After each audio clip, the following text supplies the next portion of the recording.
मला माफ करा. मला तुमच्या विचारांविरुद्ध बोलायला लागलं.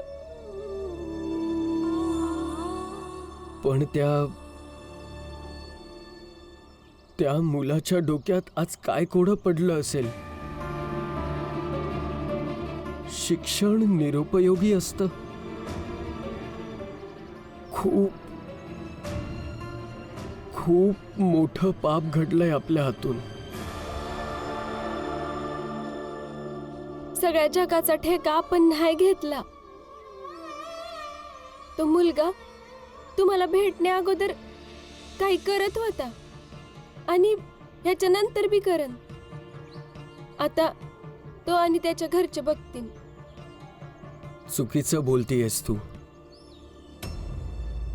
जेव्हा आपल्याला माहित असतं की चांगलं काय आहे तेव्हा पूर्ण जगाला सांगायला हवं. ते करण्यासाठी आपण प्रेरित केलं पाहिजे. पण आपण काय केलं आज? आणि ह्यात जीव गेला तरी बी चालेल. हो,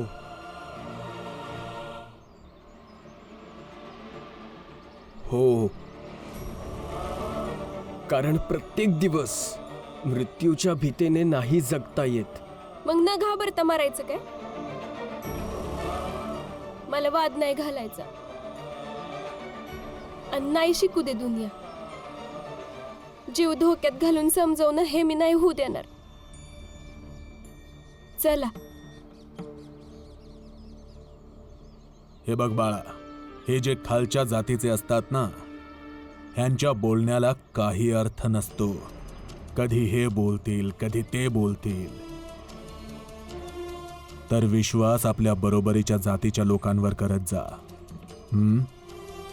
आणि हो, हे शिक्षणाचं स्वप्न बघून आपल्या मनात लालूच येऊ देऊ नकोस. जा, काम कर. तुम्ही बरोबर बोलताय. शिकून तो माणूस स्वतः काय करू शकला नाही तर मी काय करणार?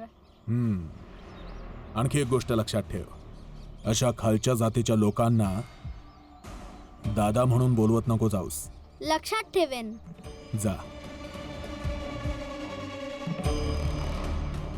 खालच्या जातीचा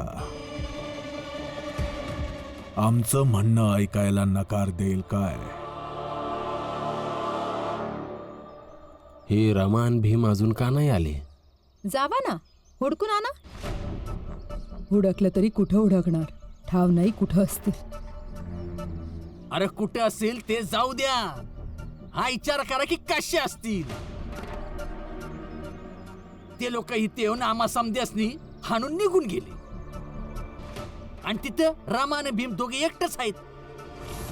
अरे आतापर्यंत त्यांची हाडं खिळखिळी झाली असतील. रामजी, आता तुम्ही हा विचार करा की त्या दोघांच्या इलाजासाठी हॉस्पिटलचा खर्च किती येईल. काका, रमा घेऊन आली आपल्या नवऱ्याला आणि आता पैसे बी नाही लागले इलाजाला.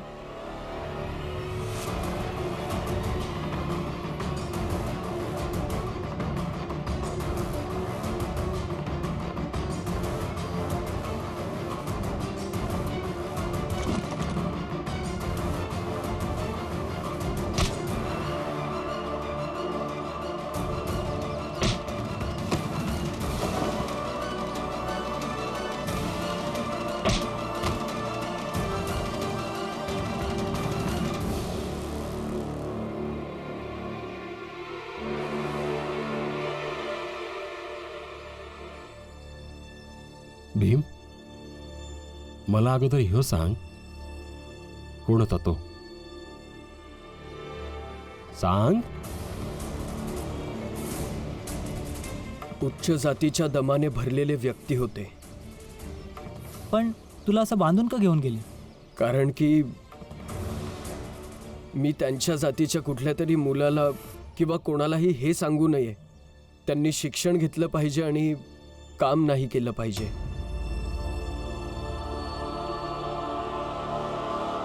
बस, ज्या गोष्टीची शंका होती तेच झालं.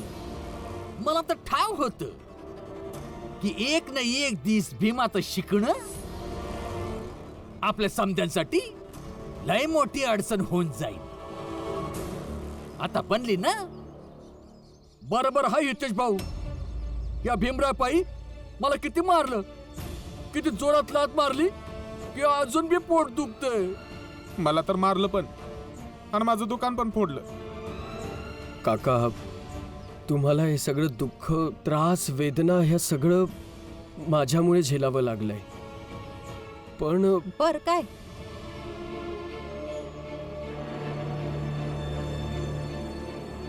एवढं समजा होऊन गेल्यावरही परसाठी काय जागा बाकी हाय तुझ्याकडं? भीमराव, आम्ही समजे इथं तुझं भाषण ऐकायला उभं नाही राहिलो. आम्ही समजे इथं जेव बघायला उभं राहिलो आहोत का रामजी आमच्या समध्यांसाठी कसा न्याय करणार हाय. जेव्हा रमाबाईवर घाणेरडे आरोप झाले होते की रामजी म्हणाले होते की ह्यो यांच्या घरचा मामला आहे आणि आम्हाला ते गप्प केलं. पण आता रामजी, ह्यो आता तुमच्या घरचा मामला नाही आहे.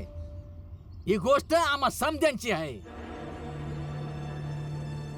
आणि जर तुम्हाला खरोखरच न्याय करायचा असेल ना, तर भीम आणि रमाला चाळीतून हाकलून द्या.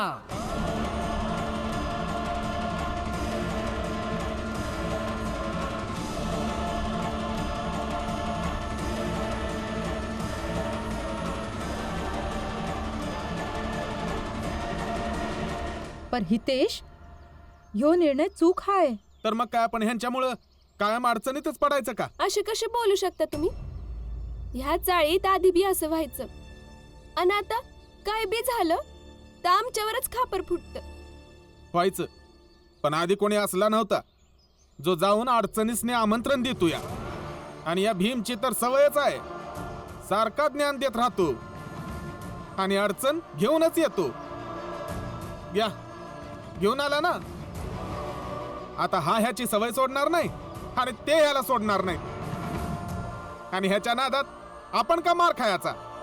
पण हे सगळं दुसऱ्या कोणाबरोबरही होऊच शकतं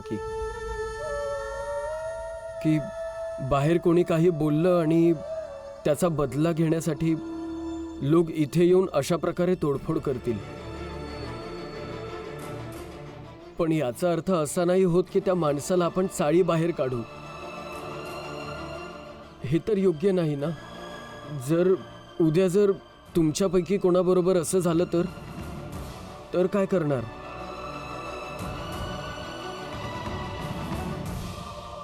भीम, काय करणार, काय होईल हे नंतरची गोष्ट आहे. मला आधी हे सांग, तू इथं राहिलास तर या लोकांनी काय अडचण तर नाही होणार ना? हे विश्वास देऊ शकतोस? अडचणीची गोष्ट नाहीये बाबा. ते लोक मला उचलून घेऊन गेले. तिथे ते मनमानी करत होते. त्यांच्या मनमानीचा सामना हिमतीने होऊ शकतो ना. आणि आम्ही जरी गेलोही चाळी बाहेर तर काय होणार आहे त्यांनी? असं पळून जाऊन काही होणार नाही. भीमर, बाबा जे विचारतायत त्याचं उत्तर दे आधी, ज्ञान देऊ नकोस. जिजाबाई, हे उत्तर नाही देणार. बघ ना कसं उभं आहे. अरे यासने आत्ताच्या आता चाळीच्या बाहेर हाकलून द्या. मी देते विश्वास. हे कुणाला काय बी नाही बोलणार. मग जगात काय बी होऊ दे, हे फक्त आपलं काम करतील. काही पण काय बोलतेस रमा तू? कोणाला काही सांगितलं नाही तर 20 मुलांना कसं एकत्र करणार? फौजदाराकडे कसा घेऊन जाणार आहे? फॅक्टरीच्या मालकांविरुद्ध केस कशी करणार? आणि शंकरला न्याय कसा देऊ शकणार आहे? मग नका करू सगळं. नाही पाहिजे शंकरला.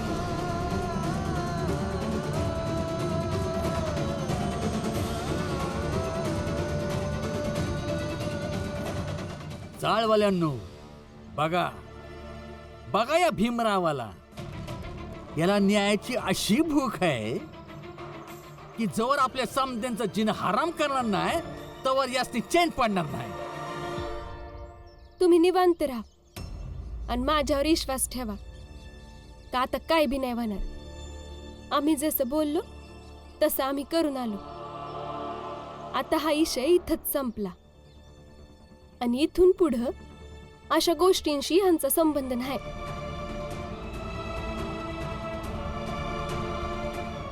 चला.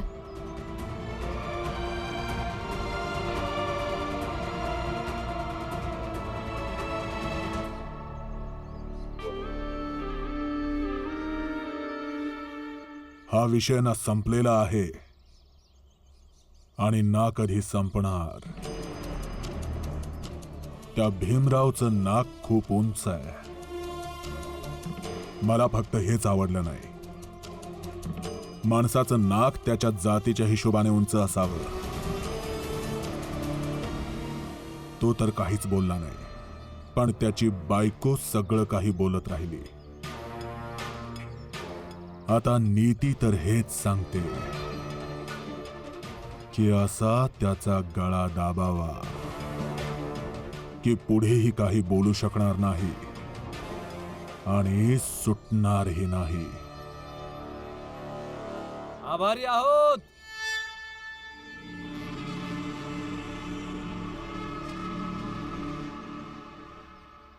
आभारी, खूप खूप आभारी आहोत प्रचंड देवजी.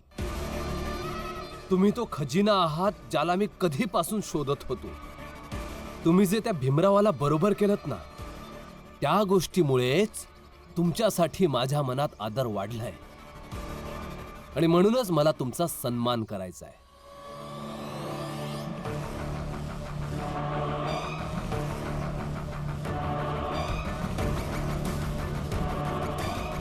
माझ्याकडून तुम्हालाही सदिच्छा भेट. पूर्ण नाव सांग. नरोत्तम जोशी. बरोबरीच्या जातीचा आहेस.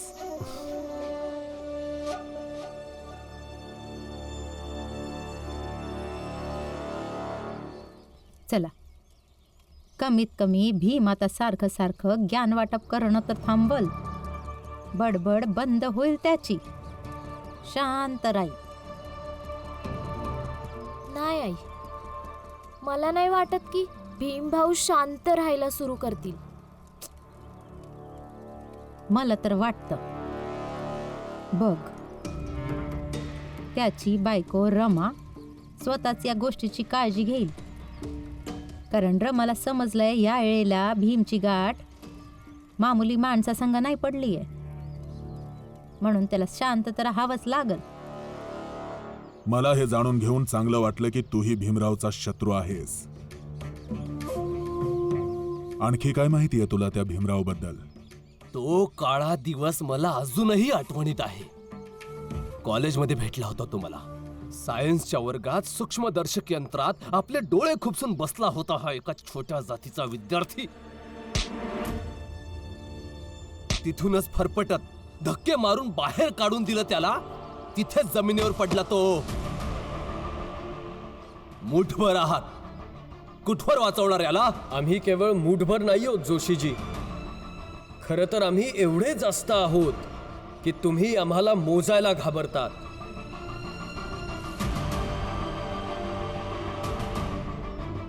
जर तुम्हा सगळ्यांना इथे राहायचं असेल तर भीमराव आणि त्याच्या कुटुंबाला इथून बाहेर काढा. कुठेही दुसरीकडे नाही जायचं. तर आपण त्याच घरी परत जाणार आहोत जिथून तुम्ही आम्हाला काढलं होतं. गव्हर्नर साहेबांच्या आदेशानुसार हे जिथे राहत होते तिथेच राहतील. भंगारामध्ये पुस्तके वया म्हणजेच रद्दी ती जमा कर. एवढ्या वर्षात संघर्ष करून इथपर्यंत पोहोचलोय. एका अधिकाऱ्याने काम नाही दिलं तर माझी योग्यता कमी नाही होणार. त्याच्यानंतर खूप प्रयत्न केले की त्या भीमरावाला बर्बाद करू. त्याला जीवानिशी मारण्याचा सुद्धा प्रयत्न केला. फक्त हे विष आज कसंही करून भीमरावाच्या जेवणात मिसळा. भीमाचा खेळ खल्लास. सकाळ होण्याआधी अजून रात्र बाकी आहे. चला. अरे रामजी. नरोत्तम जोशी, आज नाही, नाहीतर सगळी नशा उतरवीन तुमची. पण परिणाम नेहमी माझ्या विरुद्धच आला. दरवेळी त्याचं थोडंफारच बिघडवू शकलो.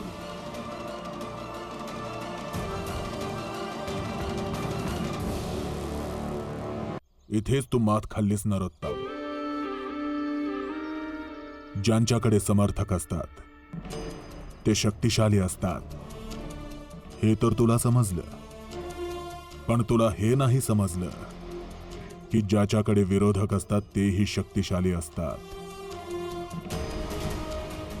आणि भीमचे समर्थक आणि विरोधक दोन्ही आहेत. तू भीम वर वैयक्तिक वार करत राहिलास.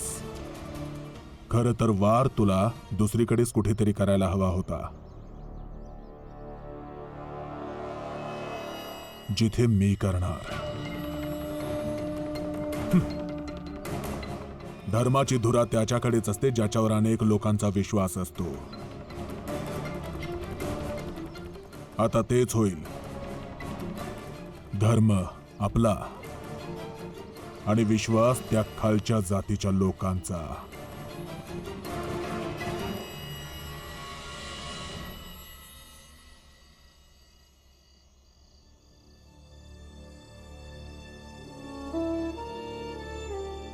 हे बघ भीम, तुला आयुष्यात खूप खूप कामं करायची.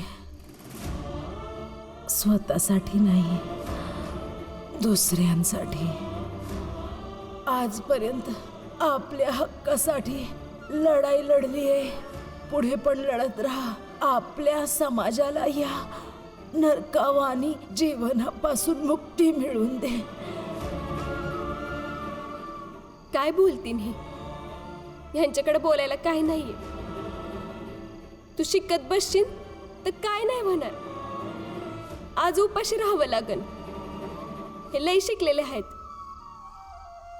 पण ह्यांना काम मिळवायला लय अडचणी येतात.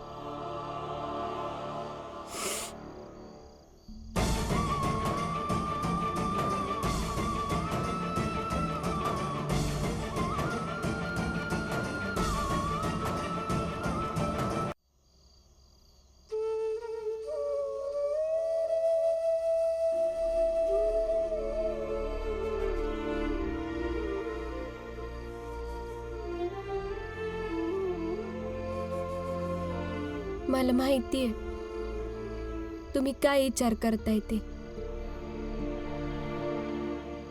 तुम्हाला तुमच्या आईच्या गोष्टी आठवतात ना? मी जे बोलले ते आठवत असन. पण काय बी होऊ दे बघा, मी जे बोलले तेच कराल तुम्ही.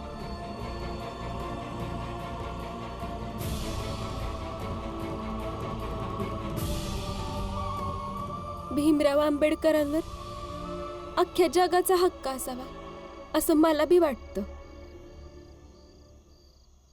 पण भीमराव आंबेडकर सगळ्यात आधी माझे आहेत.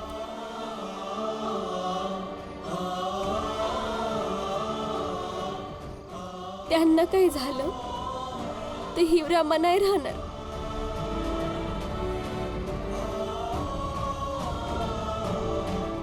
आणि हे अख्खं जग मिळून बिना मला माझा नवरा नाही देऊ शकणार.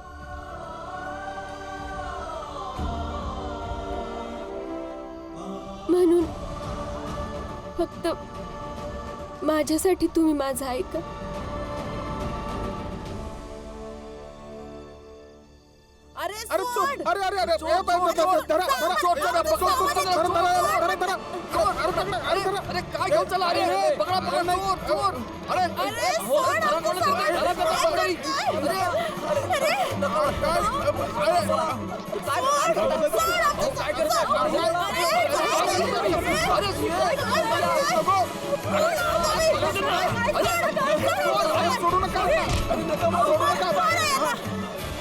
माझी पुस्तकं, माझी पुस्तकं द्या. अरे सोड, सोड. अरे पकडा त्याला, पकडा. पकडा. अरे आपण सगळं सामान घेऊन गेले. अरे